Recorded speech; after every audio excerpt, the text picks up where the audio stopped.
say, at work. What if this VA hospital in Dallas, which had American sniper Chris Kyle and Chad Littleton's killer as a patient on 4 occasions, listened to this woman, Eddie Ray Routh's mother? During the trial, she said under oath she told the VA her son was a danger to himself and others because of his PTSD, and had begged VA employees not to let him out. What if? We don't know if her daughter also expressed concerns to the VA, but her views about her brother's mental state became clear in a frantic 911 call just after the killings. He said that he killed 2 guys. They went out to a shooting range, and he's all crazy. He's psychotic. Eddie Ray Routh's mother testified that 8 days before the murders, hospital officials here at the VA called her and said they were releasing Eddie and that she needed to pick him up. She testified she absolutely pleaded with them not to let him go. But they did let him go, even though he had threatened in the past to kill his family and himself. So why did the hospital release him? We went to the Dallas VA hospital in an attempt to get some answers. I'm Gary Tuckman with CNN. Even before we were able to declare what we were there for, a security guard showed up. Do you have the approval of the Public Affairs Office? Yeah, sir, my name is Gary Tuckman with CNN. How are you? Good, sir. We're doing a story about Eddie Ray Routh, one of the patients who Do was... you have the approval of the Public Affairs Office for this right now? That's what we're here to find out. We want to do a story about patients who may be dangerous who are let out and why they're let out. Okay, thank you. No filming until you get the approval of the Public Affairs Office. Thank you.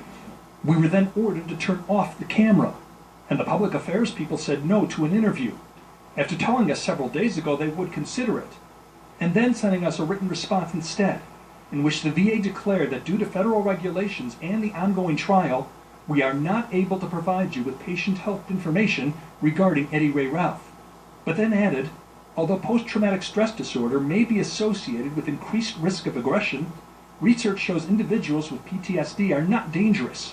Most of the behaviors are mild. The majority of veterans and non-veterans with PTSD do not engage in violence. But it's not just members of Routh's family who feel the VA did not take proper care in evaluating him. Former Navy SEAL Brandon Webb, who ran the Navy SEAL sniper program as course manager, was friends with Chris Kyle. I got to know Chris when he was a new guy checking into SEAL Team 3. Brandon Webb says he himself had PTSD and was given terrible post-traumatic stress care at a different VA hospital.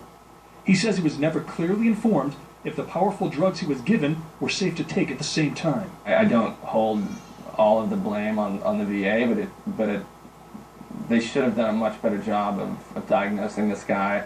And you certainly don't let somebody like that just out on the street and throw a bag of pills at the situation. And listen to this from Texas Congresswoman Eddie Bernice Johnson, whom we met up with at the Dallas-Fort Worth airport. I was a nurse at the Veterans Administration here in Dallas. She was the chief psychiatric nurse at Eddie Ray Routh's hospital. Congresswoman Johnson worked there in the 1970s. She says today she receives many complaints from VA employees, saying they're afraid they could lose their jobs if they speak out to hospital administrators about patient care sometimes being compromised. You cannot manage an institution by intimidation and think that you're going to build the trust of the people that work for you to be focused on patient care when they're focused on survival. Regarding that allegation, the Dallas VA hospital told us in part that it's focused on further developing a culture of patient safety and empowering our staff at all levels with the education, tools, and processes to speak up if they believe improvement to care can be made. If you were still in that hospital today, what would you have done? What would you have said? There's no way that you can just discharge a patient when the people closest to them realize how sick they are. In its written statement, the VA told us, "We are proud of our mental health program and our mental health professionals." But their former patient, Eddie Ray Routh, killed 2 people right after he got out. 2 brave men who fought for their country. What if? Gary Tuckman, CNN, Dallas.